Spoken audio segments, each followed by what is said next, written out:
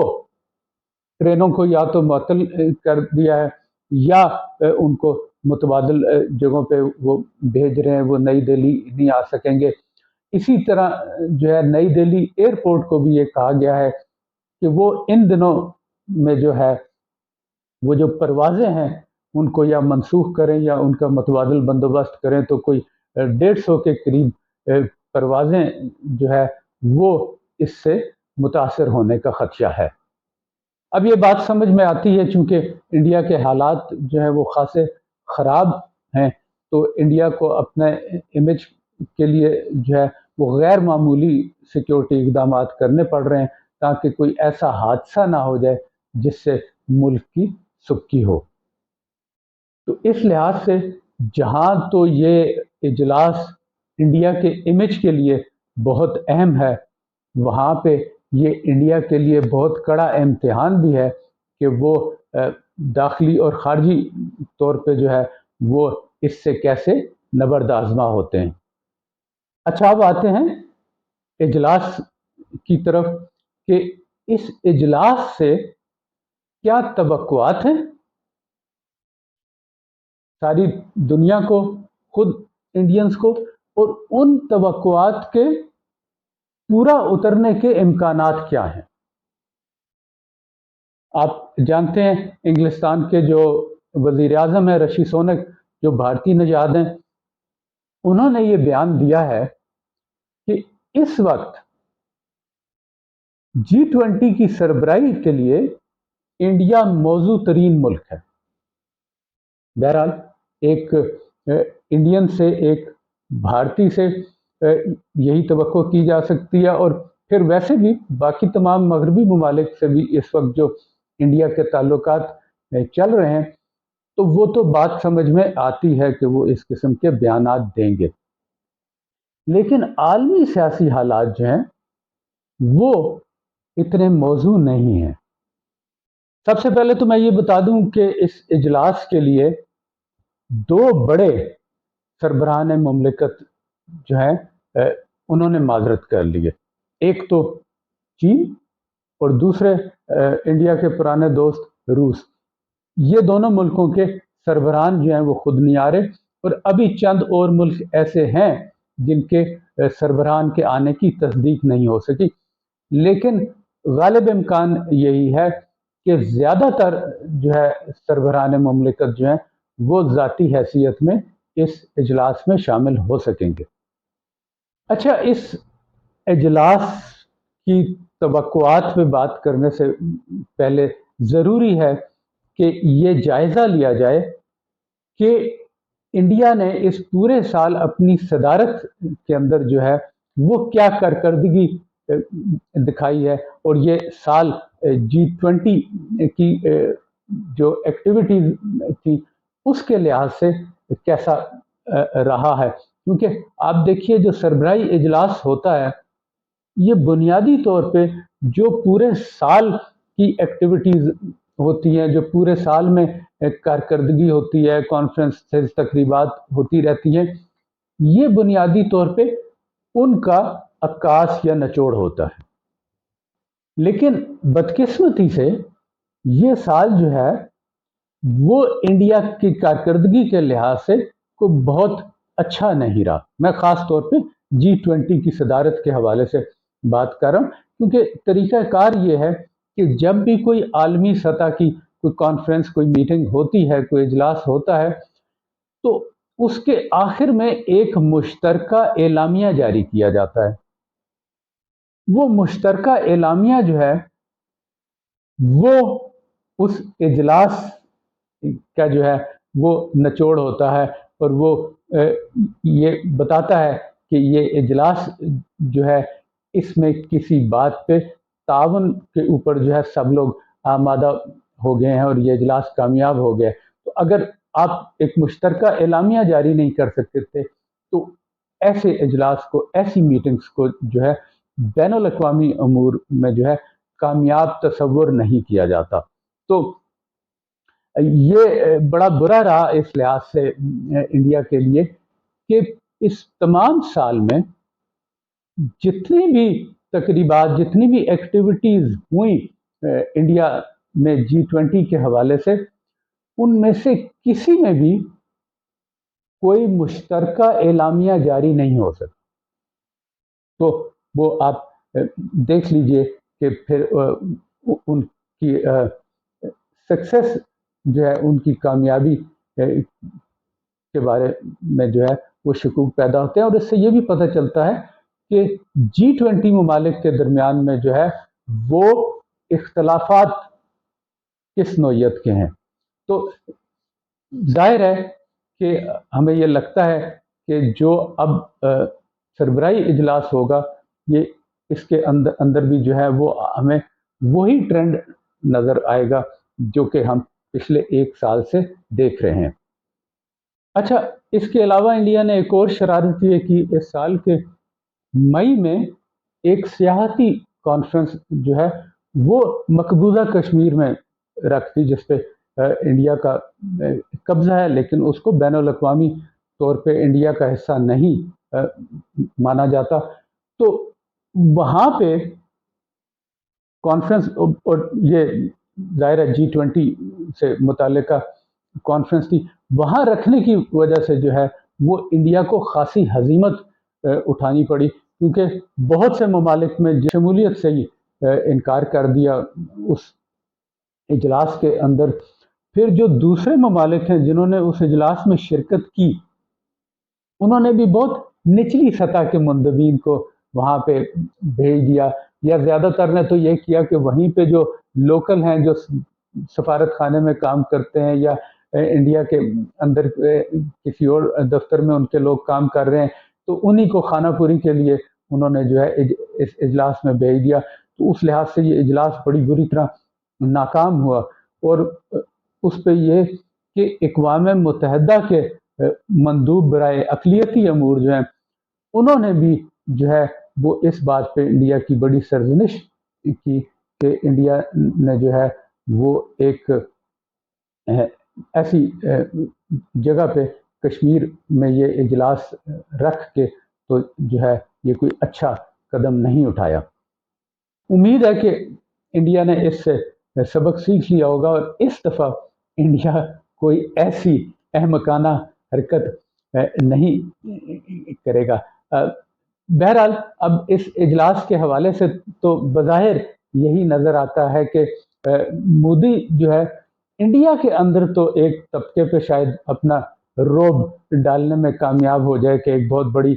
Conference کی ہے اور اس کو بہت میڈیا کوریج وہ دے رہے ہیں اور آگے چل کے کانفرنس کے دوران بھی یقیناً دیں گے اور اس کو اپنی اچیومنٹس میں شمار کریں گے، لیکن بین الاقوامی طور پہ انڈیا کا یہ صدارتی سال جو ہے وہ بہت اچھا نہیں گردانا جائے گا۔ جہاں تک اس اجلاس کا تعلق ہے تو جیسا کہ میں نے پہلے بھی کہا کہ کسی بھی اجلاس کی کامیابی جو ہے یا اس کا نتیجہ جو ہے وہ اس کے مشترکہ اعلامیہ میں نظر آتا ہے۔ تو ابھی کم از کم 2 بڑے سربراہان کی غیر موجودگی اور پھر جو ہم نے دیکھا کہ پچھلے پورے سال میں کوئی مشترکہ اعلامیہ جاری نہیں ہو سکا، تو بظاہر ایسا ہی لگتا ہے کہ یہ اجلاس بھی کسی مشترکہ اعلامیہ کے بغیر ختم ہو جائے گا، جس کا مطلب یہ ہے کہ اس کو کامیاب تصور نہیں کیا جائے گا اور یہ کوئی انڈیا کے لیے جو ہے وہ کوئی اچھی بات نہیں ہوگی۔ بہرحال ابھی دیکھتے ہیں کہ 9 اور 10 کو جو ہے کیا ہوتا ہے اور یہ اجلاس جو ہے یہ نتیجہ خیز ثابت ہوتا ہے انڈیا کے لیے اور باقی گروپ کے لیے یا نہیں۔ آپ کی رائے کا انتظار رہے گا، اپنی رائے سے ضرور آگاہ کیجیے گا۔